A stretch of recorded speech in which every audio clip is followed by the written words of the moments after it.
Mega power star Ram Charan అభిమానులు ఎంతగానో ఎదురు చూస్తున్న పెద్ద చిత్రానికి సంబంధించి ఒక కీలక అప్డేట్ వచ్చింది. ఈ సినిమా షూటింగ్ మొత్తం ఏప్రిల్ 30తో అధికారికంగా పూర్తయింది. గత 4 రోజులుగా రామ్ చరణ్ మరియు శృతి హాసన్లపై చిత్రీకరించిన స్పెషల్ ఐటమ్ సాంగ్తో పాటు మిగిలి ఉన్న ప్యాచ్ వర్క్స్ పనులన్నీ ముగిశాయి.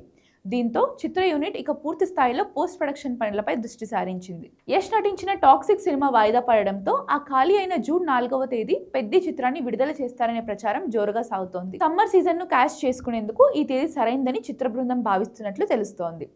ఈ విడుదల తేదీపై నెలకొన్న సందిగ్ధతను తొలగించేందుకు రేపు చిత్ర యూనిట్ మీడియాతో సమావేశం కానుంది. ఈ ప్రెస్ మీట్లోనే కొత్త రిలీజ్ డేట్స్పై అధికారిక ప్రకటన వచ్చే అవకాశం ఉంది. బుచ్చిబాబు సానా దర్శకత్వంలో స్పోర్ట్స్ డ్రామాగా తెరకెక్కుతున్న ఈ చిత్రంలో జాన్వీ కపూర్ హీరోయిన్గా నటిస్తుండగా ఆస్కార్ విజేత ఏఆర్ రెహమాన్ సంగీతాన్ని అందిస్తున్నాడు. వృద్ధి సినిమాస్, మైత్రి మూవీ మేకర్స్ మరియు సుకుమార్ రైటింగ్ సంయుక్తంగా నిర్మిస్తున్న ఈ సినిమాపై భారీ అంచనాలున్నాయి.